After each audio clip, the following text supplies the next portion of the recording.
Salam saudara yang dikasihi Tuhan Yesus, selamat malam dan salam sejahtera bagi saudara semua. Saya menyapa bagi saudara yang ada di Indonesia dari Sabang sampai Merauke, baik yang di kota maupun yang di desa, dan saudara yang ada di Malaysia, di Sabah, Sarawak, Kuala Lumpur, di Singapura. Senang sekali kembali menjumpa saudara pada saat ini. Kiranya damai sejahtera dan sukacita dari Roh Kudus melimpah dalam hati dan kehidupan saudara semua. Dan kiranya saudara semua dalam keadaan sehat selalu. Selamat datang kembali di Pokok Anggur bersama saya, Yosia Krispianto.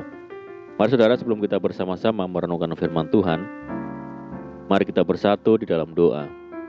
Bapa di surga, Bapa yang baik, yang penuh dengan kasih karunia, Bapa yang kami muliakan, dalam nama Tuhan Yesus, kami mengucap syukur oleh karena pertolongan dan penyertaan-Mu di sepanjang hari ini, sehingga kami boleh dimampukan Tuhan untuk melewati hari ini, melakukan tugas dan tanggung jawab kami serta aktivitas kami. Semua karena berkat pertolongan Tuhan. Pada saat ini kami kembali rindu untuk merenungkan firman Tuhan.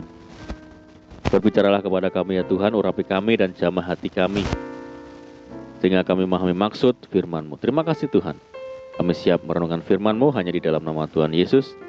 Kami berdoa. Amin. Baik saudara, kita akan membaca bersama dalam Daniel 3 ayat yang ke-20. Kepada beberapa orang yang sangat kuat dari tentaranya, dititahkannya untuk mengikat Sadrak, Mesak, dan Abednego dan mencampakkan mereka ke dalam perapian yang menyala-nyala itu. Saudara, pemazmur menyatakan kemalangan orang benar banyak, tetapi Tuhan melepaskan dia dari semuanya itu. Ia melindungi segala tulangnya, tidak satu pun yang patah.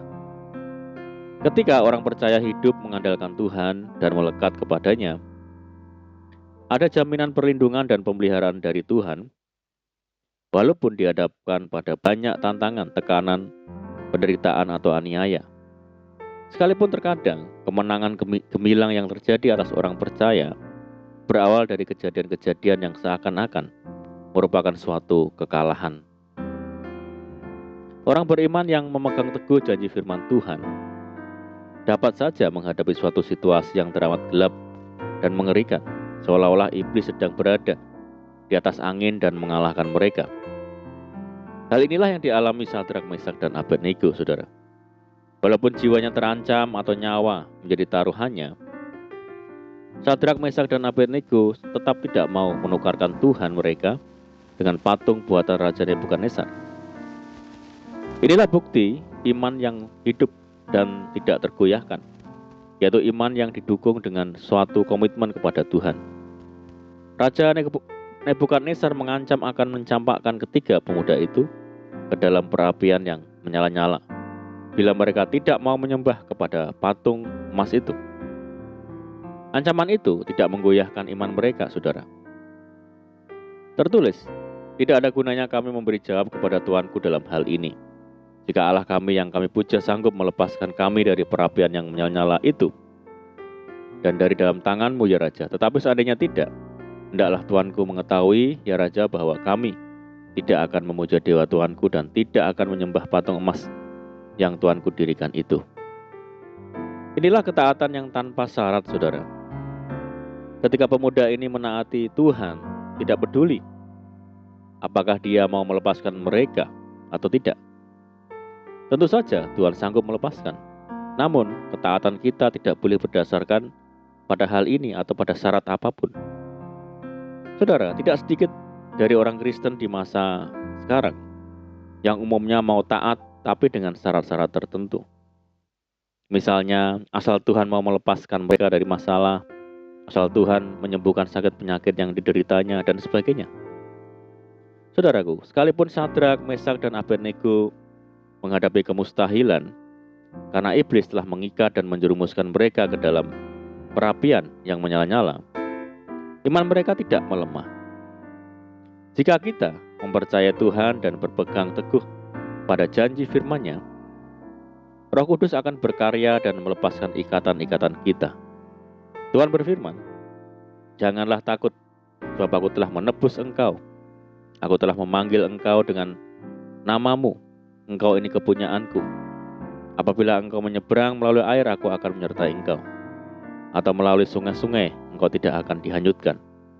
Apabila engkau berjalan melalui api, engkau tidak akan dihanguskan, dan nyala api tidak akan membakar engkau. Betapa banyak orang Kristen ketika dalam api ujian tidak yakin bahwa Tuhan menyertainya. Pengalaman 3 pemuda itu adalah bukti nyata bahwa Tuhan tidak pernah meninggalkan orang benar, saudara. Kita bisa melihat Raja Nebukadnezar terheran-heran melihat ada sesosok orang yang berjalan bersama ketiga pemuda itu, yang rupanya seperti anak dewa. Tertulis, lalu Nebukadnezar mendekati pintu perapian yang bernyala-nyala itu, berkatalah ia, Sadrak, Mesak, dan Abednego, hamba-hamba Allah yang maha tinggi, keluarlah dan datanglah kemari. Lalu keluarlah Sadrak, Mesak, dan Abednego dari api itu. Saudaraku, dalam situasi berat sekalipun, percayalah bahwa kita tidak berjuang sendirian. Ada Tuhan yang selalu siap untuk memberikan pertolongan. Milikilah iman seperti Sadrak, Mesak, dan Abednego, iman yang tidak tergoyahkan dan tidak terpengaruh oleh situasi dan kondisi apapun. Tuhan sanggup membalikkan keadaan apapun, saudara.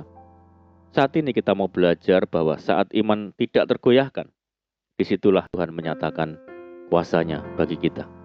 Firman Tuhan berkata, sekarang aku tahu bahwa Tuhan memberi kemenangan kepada orang yang diurapinya, dan menjawabnya dari surganya yang kudus dengan kemenangan yang gilang gemilang oleh tangan kanannya. Puji Tuhan.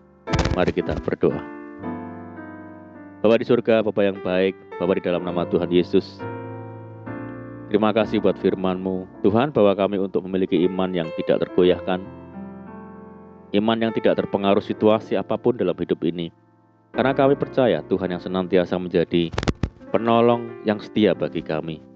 Terima kasih ya Tuhan. Saat ini kami berdoa bagi saudara kami semua yang mendengar program ini, yang di Indonesia, dari Sabang sampai Merauke, yang di Malaysia, di Singapura, dan dimanapun berada. Mereka saat ini sakit, Tuhan sembuhkan jamah. Di dalam nama Tuhan Yesus Kristus, yang hidup dalam tekanan, dalam kesulitan, dalam persoalan, mari Tuhan tolong mereka. Berkati dan pulihkan hidup mereka. Tuhan berkati mereka dalam rumah tangga, dalam bisnis, pekerjaan, pendidikan, dan segala sesuatu yang dikerjakan. Berdoa bagi saudara kami yang hidup dalam ikatan dan belenggu dosa, mari Tuhan lepaskan di dalam nama Yesus. Berdoa bagi bangsa kami Indonesia, saat ini masih menghadapi pandemi, mari Tuhan tolong berikan belas kasihan Tuhan bagi bangsa kami. Pulihkan negeri kami ya Tuhan. Kerinduan kami mohon belas kasihan Tuhan, kiranya pandemi global ini segera berakhir. Terima kasih Tuhan. Di doa kami percaya Tuhan mendengar seruan doa kami. Hanya di dalam nama Tuhan Yesus Kristus kami berdoa. Amin. Puji Tuhan, saudara, kita sudah berdoa. Saya percaya saat ini kita dikuatkan dan diberkati. Mari kita semangat di dalam Tuhan, jangan berputus asa. Tetap berdoa, bersukacita senantiasa, sebab dalam Tuhan kita sanggup melakukan segala perkara. Selamat malam, selamat beristirahat. Doa saya menyertai saudara semua. Tuhan Yesus memberkati. Haleluya.